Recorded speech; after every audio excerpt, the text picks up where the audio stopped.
सराव संच 1.3 बघा त्यातलं पहिलं गणित.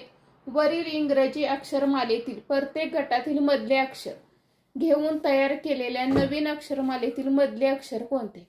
आता या ठिकाणी आपल्याला इंग्रजी अक्षरमालेचे काय केलेले गट दिलेले, त्यातलं मधलं अक्षर घ्यायचं. मग यातलं मधलं अक्षर कोणतं आहे, सी आहे. यातलं एच आहे, त्यानंतर यम आहे, त्यानंतर आर आहे, त्यानंतर डब्ल्यू आहे. मग या ठिकाणी आपण काय केले, प्रत्येक गटातील मधले अक्षर घेतले आणि नवीन अक्षरमालेतील, आता ही काय झाली, नवीन अक्षरमाला तयार झाली आणि यातील मधले अक्षर कोणते, तर यातलं मधलं अक्षर कोणतं येणार आहे, तर यम येणार आहे. म्हणजे पर्याय क्रमांक 3 हे काय होईल, या प्रश्नाचं उत्तर येईल. प्रश्न क्रमांक 2. वरील इंग्रजी अक्षरमालेतील शेवटून 10व्या अक्षराच्या डावीकडील 7व्या अक्षराच्या उजवीकडील तिसरे अक्षर कोणते. आता आपल्याला सांगितले शेवटून 10व्या अक्षराच्या डावीकडे. आता शेवटून 10वे अक्षर कोणते येते, तर पी येतोय. शेवटून 10वे अक्षर कोणते येते, पी येते. 10व्या अक्षराच्या डावीकडील 7वे अक्षर, डावीकडील म्हणजे डाव्या ह्या बाजूला आणि उजवीकडील म्हणजे आपल्या उजव्या हाताला, डावीकडील 7वे अक्षर.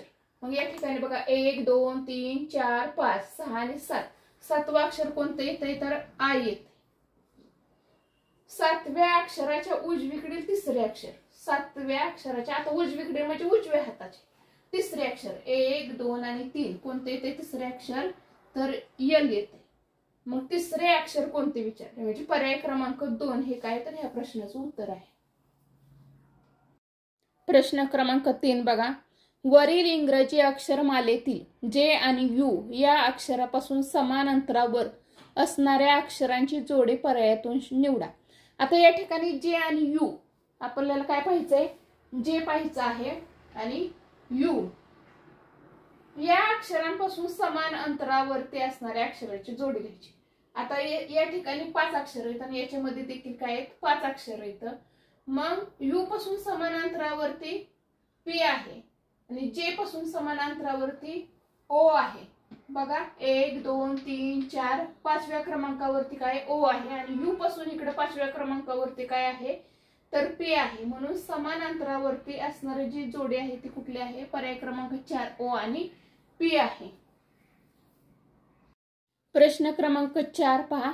वरील इंग्रजी अक्षरमालेत के आणि आर या अक्षरांच्या दरम्यान जेवढी अक्षरे आहेत तेवढीच अक्षरे पर्यायातील कोणत्या 2 अक्षरांच्या दरम्यान आहेत. आता या ठिकाणी बघा पहिल्यांदा काय करायचं, अशा पद्धतीचा प्रश्न विचारल्यानंतर पर्याय पाहिजे आणि मग त्या पर्यायामध्ये ह्या शब्दांमध्ये जेवढं अंतर आहे तेवढंच ह्या पर्यायातील शब्दांमध्ये अंतर आहे काय हे पाहिजे. आता या ठिकाणी काय सांगितलंय, के आणि आर. या ठिकाणी के आहे आणि या ठिकाणी आर आहे.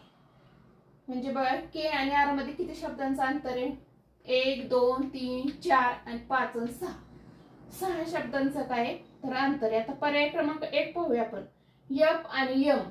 या ठिकाणी यप आहे आणि यम. तर या ठिकाणी बघूया 1 2 3 4 5 5 आणि 6 म्हणजे पर्याय क्रमांक 1 हे काय होईल, या प्रश्नाचं उत्तर येईल.